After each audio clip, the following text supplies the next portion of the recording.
Welcome to Improve Debate's Impact. This is the podcast from the International Debate Education Association, where we talk about how we can improve debate education as a whole. Because we feel that behind every potential world champion, there is a team that makes that world champion possible. And today we're going to look at a place where we might see future debate champions born, because we're going to learn from best practices of how we set up debating in the wonderful place of Curaçao. We're going to look at this with Nathania Engelhardt, a former debating at Wageningen University, a former convener of the unfortunately cancelled Pan-Americans and potentially still ongoing CMUDE that would have been held next year in Willemstad. Nathania, fantastic to have you on the show. Thank you. Thank you for the invitation to be on the show. Great. Let me just ask you for yourself briefly, why did you start debating? What do you like about it? And what are you proud of having achieved within the game?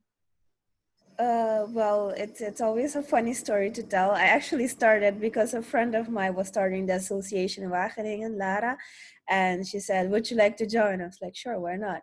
I've never debated before. I had zero experience. I only saw a movie that was The Great Debaters by Denzel Washington. I was like, yeah, I can do that. So yeah, that's how I started back in Wageningen.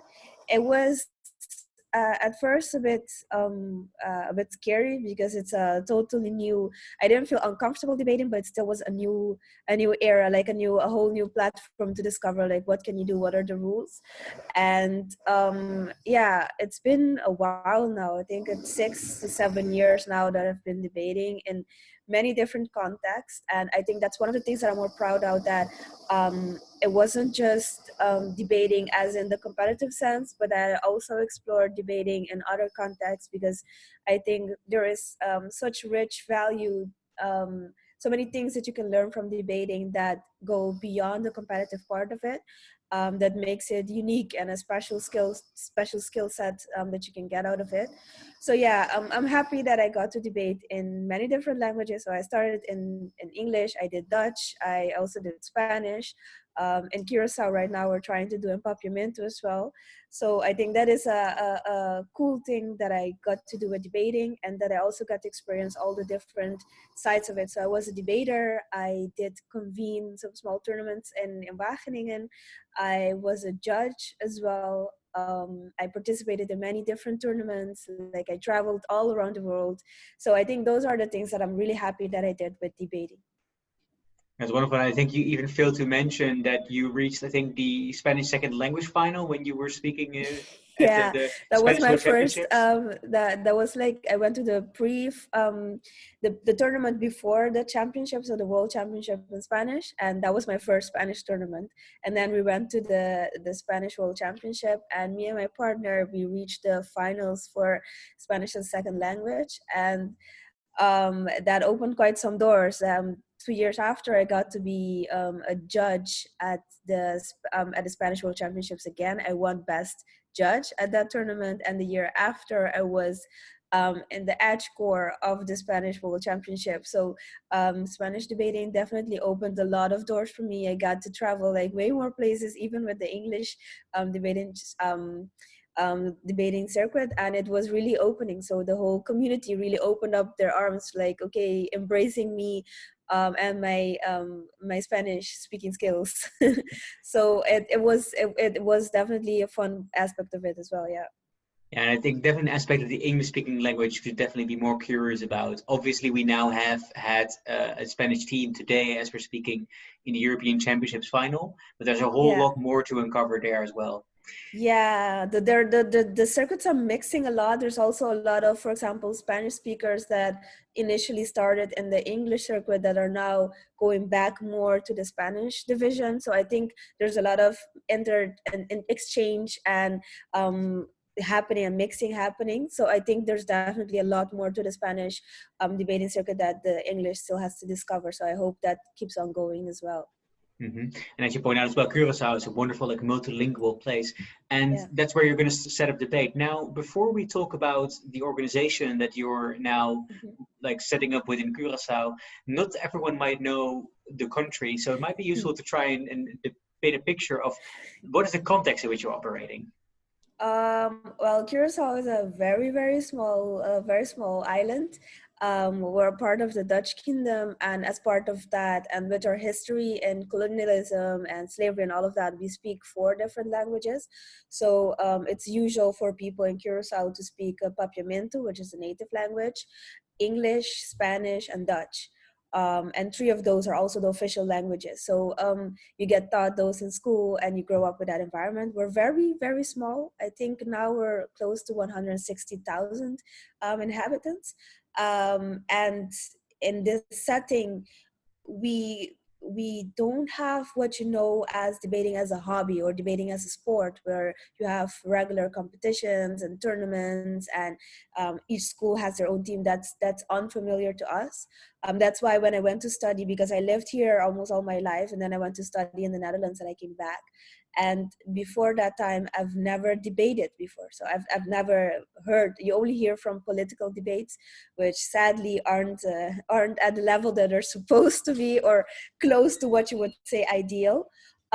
So once I learned what it was in the Netherlands, I decided, okay, I'm definitely bringing this back. So the context here, there are people are embracing more these skills such as public speaking and argumentation. So there are more people with interest in what is this debating and how do I do it. And there are small workshops being given, but we're working right now in establishing a proper, like a structural way that debating can be taught in schools and in neighborhoods and in all different segments. And of course, the fun element as well of tournaments and going international. So those are things we like I try to build on, and that's why I formed as well the organization, so to make it in a structural way so that it's sustainable. And yeah, with the idea of spreading debate, like it's really a starting from zero, because it's not like people know what it is. It's like, oh, let me join you. It's like, what is that? Why are you doing that? That's weird. But okay, tell me more. So it took a while before I got to the tell me more part of it. It was mainly, what is that? It's weird. But now the interest is it's growing, and there's definitely like um, the the environment is starting to embrace the idea of debate more, especially debate education, and of course the fun part, which is the tournament aspect of it.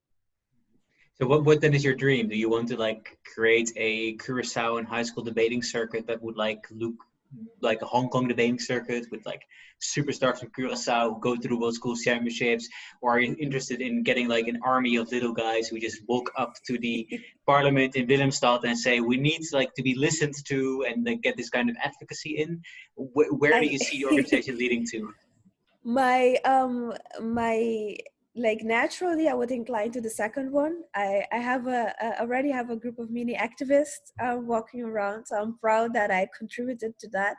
But I think we need more youth activism, and I think there's a lot of youth here that have a lot to say but never given the tools to know how to say it, and what are the best way to express themselves. And I think that is the most needed part of it. And of course there's a group as well that I can see easily taking over the competition aspect and like run with it and go ahead and be world champions. So I think if I can open up the door so that they can see that that is also a possibility, then I would be very happy, because we're let's say football and baseball kind of nation. So we have, I think, per capita the biggest amount of people going to the MLB, and that's really popular, like sports element of it. But I think if I can show at least a group that this is like a kind of sport that is also fun and that you can also learn useful skills, then it will be cool. But the main thing will always be the activist part of it. So little people that can go to the parliament, like you said, and say, okay, these are the changes we want. And especially young professionals as well, seeing that the society is asking, is demanding for new fresh voices in the governments. And I think this is a skill that can help create or help further develop those fresh new young voices that we already have. And given that there's of course so many, there are Curaçaoans who are good at like pitching and hitting. I'm assuming they're going to be incredibly good at asking and taking points of information at least. Yeah, most Back and definitely. forth. I think by nature we have this like this expressive, so we're very expressive. So like people used to say of the Italians, they speak with their hands. We have something very similar here. We like storytelling. So storytelling is something very embedded in our culture. So debating most definitely has its place. It's just connecting the dots between the different skill set that's already there taught in different forms and unite it into, okay, this is a debate, this is a speech, and you can use it in other contexts as well. So I'm very curious to hear how you then managed to develop your small army of activists. So what were the steps that you took? How did you persuade them? How does the organization structure like? Is it just you running around trying to get everything set up, or is there a team behind you? It might seem like it, but it's not. In the beginning, so I returned to Curaçao in 2017. So I spent the first part of my first year here. So I came in end of 2017. By the end of 2018, what I was doing mainly was working as a youth leader in different environments. So not per se debate, but in other contexts. So for example, we have the youth parliament, and I tried to see there. So first, I always had this idea, I'm not just gonna come and say, okay, this is debate, do it. I wanted to see how it can be best integrated in what's already here, because I am from here, but I've been away for so long. So I needed to reintegrate myself and see what works and what doesn't work. And from that work, so that volunteer work that I did in the beginning, I grew a network. So I learned to know, okay, who are the people to approach, where are the kids at, so where can I find them, who has interest in these kind of topics, and what needs to be done. And with that information, I found two crazy people that said, okay, we can join you in a foundation. And we set up Debate Education Foundation Curaçao, which is Debat.ed. And from there on, we launched so we started with a high school program. So kids from any high school could just join, and they get debating lectures like once a week, and we do fun stuff as well. And the first thing was just, okay, I'm just gonna put this on social media. If there are kids out there that will like this, please come.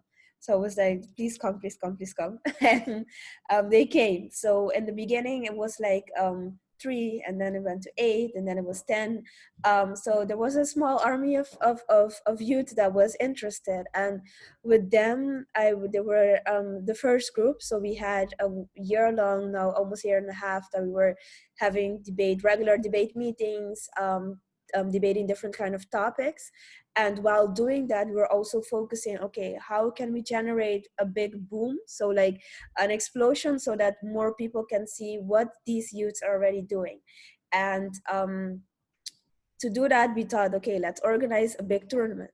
And that's already a different part of it. But and we try to get as many kids from the bottom up. So kids that were already interested in debate, they were small activists of their own. They might have been interested in going to events organized by the government, or going to other foundations and speak up. So from there, we started, okay, these are the people that might be more interested.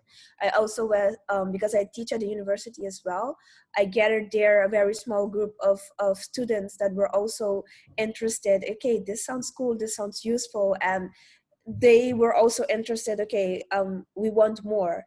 And since we thought, okay, we have a small group, and we know that there's more people out there, and what's better way to attract them all by doing one big event. And then from there on, we roll on more structural programs in which we have more regular meetings. And then we can also set up smaller tournaments in Curaçao as well, like for local tournaments. So that is basically what I have been doing now. The foundation is officially 1 year and few months. So in that 1 year, I've had a round of 20 youths that I've actually taught in some way debating. We did have a very small internal tournament that was with the youth parliament itself as their training program. We organized a very small tournament, but the big boom didn't happen yet. It is coming though. I truly believe the time will come. But from now on, it's more trying to find other creative ways to engage the youth in debating. So not only debating as the tournament aspect of it, but also debating, for example, as a resiliency training. Because there's a lot of youth that are often forgotten, and they're all dumped in school and then survive when you're done, and they don't know how to express themselves with words, or when they want some change, how do I get to that change, what are the steps, and what do I do? And I think we were trying to find a way to incorporate debate education skills into other programs as well, so that they are more resilient, so that it's not just debate and it's not just sports, but it's a combination of all of those skills that they find interesting and that are useful to them, so they can be more resilient overall in life. So I think that is our primary focus right now. And eventually this will also lead to tournaments, because tournaments are always a fun way to get young people to be more interested. Oh, I can win, so that it's an additional element to it. But that will come secondary to the resiliency part, to having youths that are properly educated and can defend themselves for themselves. And I think that ties into what we spoke earlier of wanting an army of activists, and I think this is the first part of having that army of activists as well. One thing that really strikes me in this explanation is that you're really moving beyond what we often have as the traditional debater, right? So I think lots of debating takes place in a very academic world, where people go in formal education, often like the most elite type of high schools, they go to university. And this sounds like you're really reaching it out. And do the two groups blend together? So we have like University of Curaçao debaters who debate with people who you found on the street, and do they learn from each other in that way? Yeah, I think that's the unique thing that we have. We do not have the university culture. So like it has its pro, but it has its cons. We don't have this highly academic, very elite kind of things with universities here on the island. It's mostly the same group of youth, right? Because what we have in Curacao is every year you have like around of 300 students that leave the island to go study elsewhere. So those that stay are the same group of youth that you would need for any other activity as well. So they're very much blended with the rest of, for example, young people working or those high school students. So it's a very blended community. So by that means, it's definitely probable that you will find the same person. So I had actually a student that was first in high school that we trained with, and then he went to the university and he kept training. So it's very much a mix. And I think that's also why I definitely did not want to have the elite part of debating, because that's how I got introduced to it. And I was like, okay, it's cool and all, but that's not what I want. Because if it's just elite debating, then there would have been a lot of students like me that wouldn't have that breakthrough. I was lucky that I was in Wageningen and it was a small university and the access was easier. But I know of a lot of other students that didn't have even that access because they couldn't get to university, or they can get, but they don't have the means to keep doing extracurricular because they had to work, for example, or they go but they can't go regularly, or they don't get the chance to go to tournaments. So whenever, like the first time I had this idea of coming back to Curaçao with debating, I said, I don't want it to be elite. I don't want it to be for a group of people that have the money to do it. I want it to be for everyone. So that's why, for example, the trainings that we gave are also completely free, because I do want it to reach that part of the population that might find it interested but never had the means to do it. And still there's challenging, for example, transportation for them to get to the training and things where we chip in every time we can to help.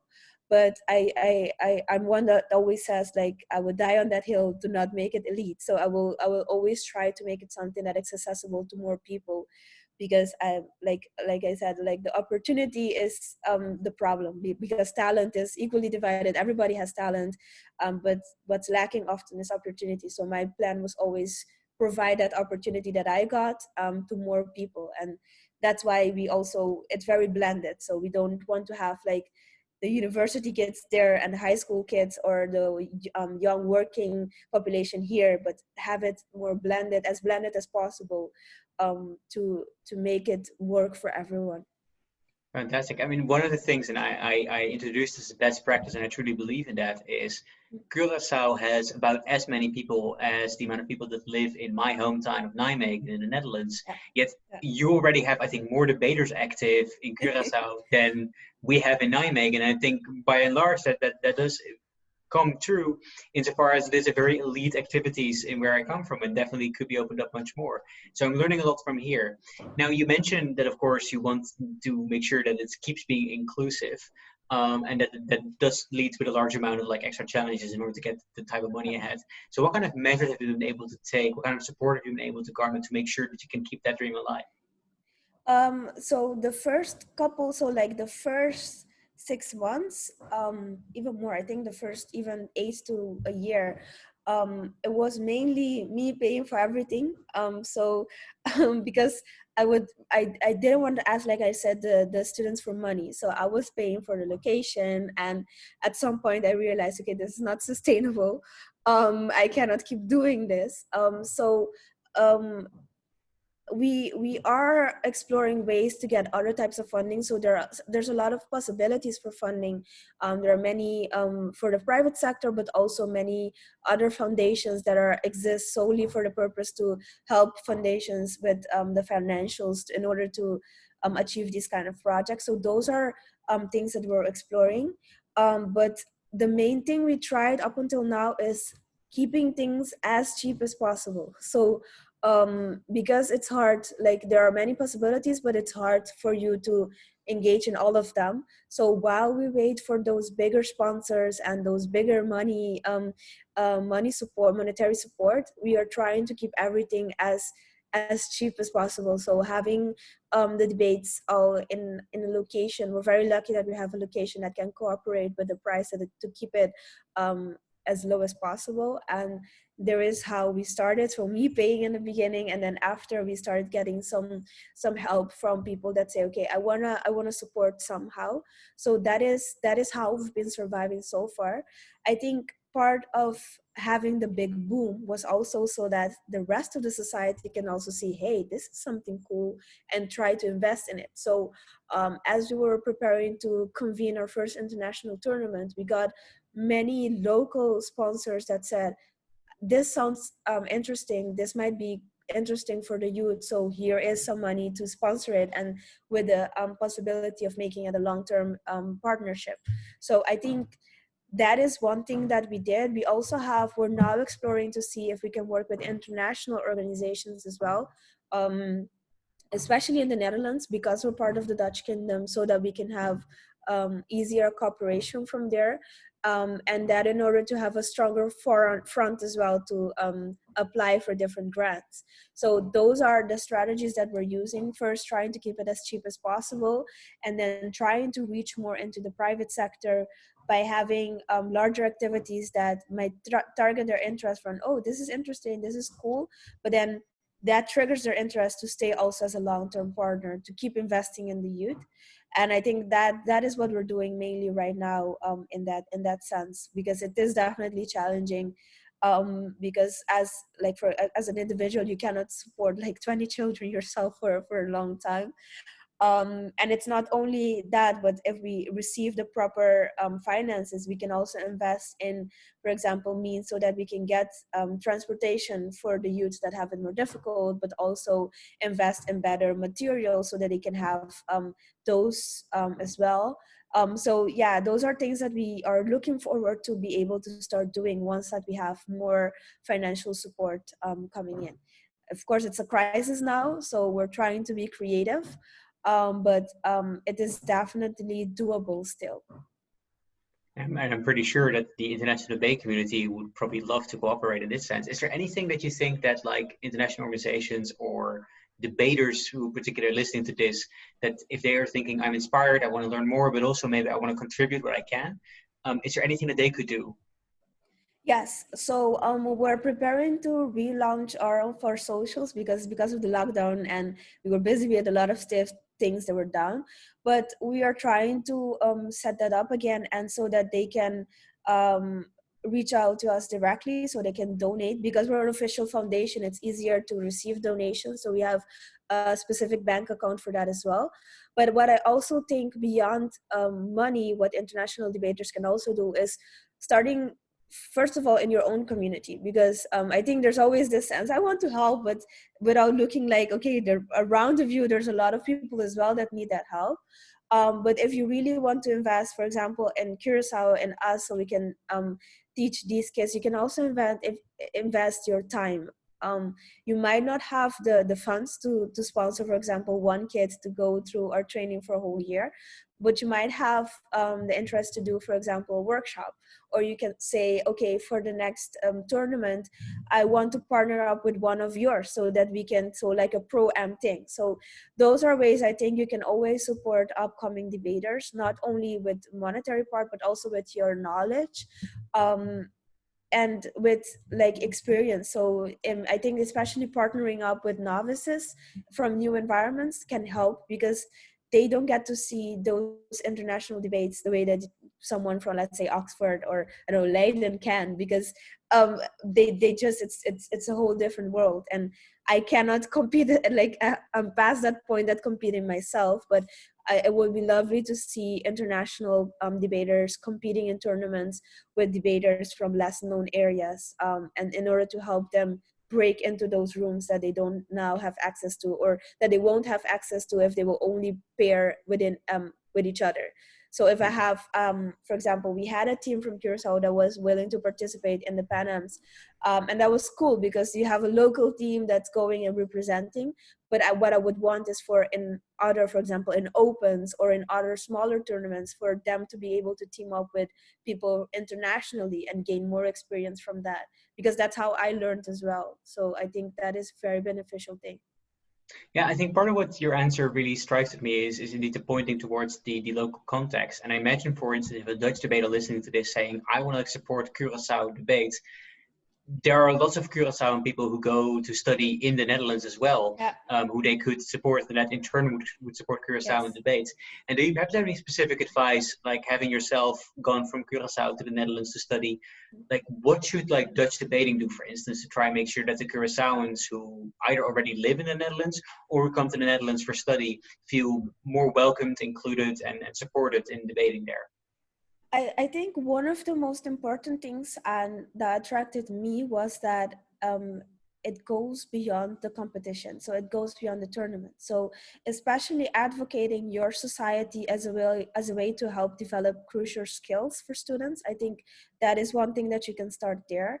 And as well, when you have tournaments, try to couple them up. So try to have more of your novices joining by pairing with the more experienced people. And I think specifically for the Curaçao population in the Netherlands, I think many universities nowadays have like a Curaçao section where they have a study association or student association, especially for people from Curaçao, Aruba, and Bonaire, and so on. So reach out to those associations as well and try to form partnerships where you have tournaments with them, for example, or you have a special training sessions with those groups, because I think especially for ourselves, when we go, we're very shy, and it's such a cultural shock. You're in a new country, you're in a new context, you're no longer a high school student, you're a university student. So a lot of things are new. So you tend to stick with more people that you know or that look like you. And we have a responsibility to break that cycle ourselves, but I think the established societies can also try to reach out to those groups and see, okay, what can we debate about that are interested to you? Because you have topics, for example, the Black Lives Matter movement in the Netherlands, or you have things about this whole autochtone debate that you have going on in the Netherlands. I think there are various topics that are interested to us that are not your standard, I don't know, international relationship, the emotions that societies do, but those topics can attract a different crowd as well and make your society more inclusive. And also as a society, go beyond and try to reach those groups as well.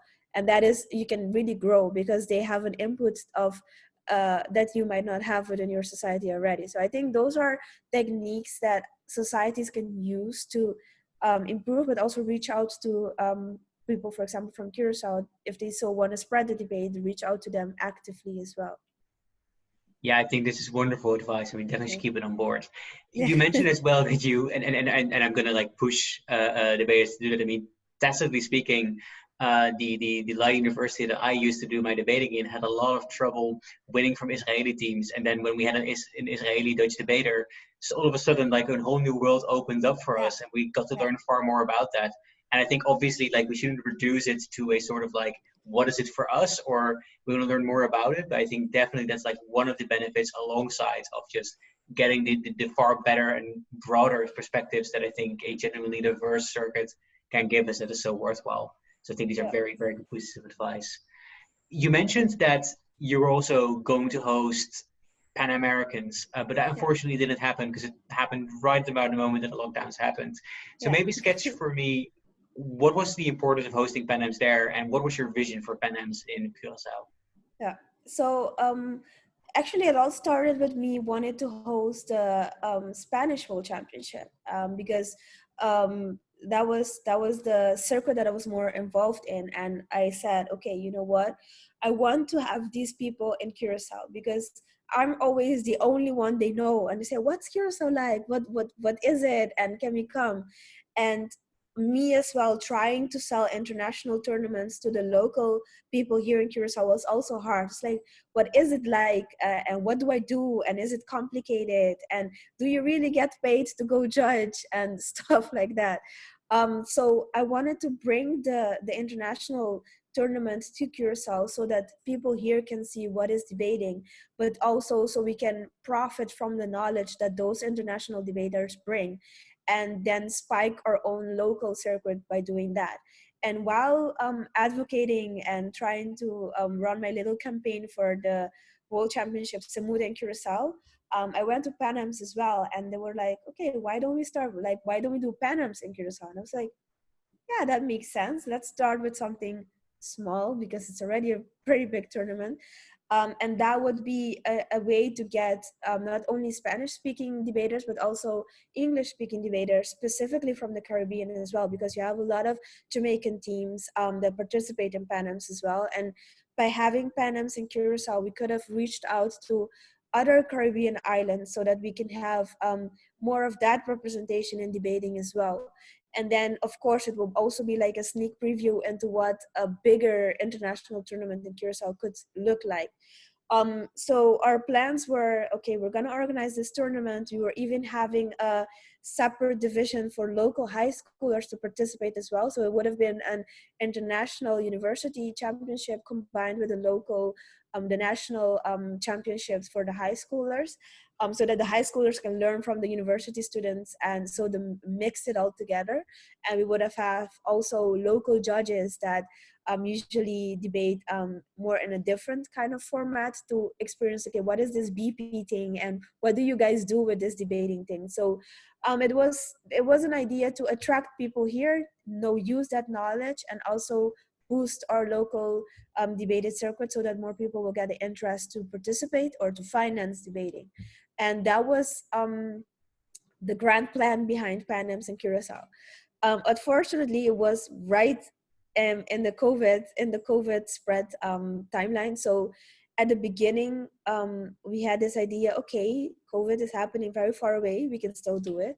Like, I think many people thought that as well. So like it's doable still, and we still had we started having issues with American teams that their schools issued travel restrictions, and we're like, this is getting harder, but we still had Spanish speaking teams that could run the tournament, and also teams from Jamaica. So we're like, this can still happen. So we're measuring the seriousness of the issue as we went.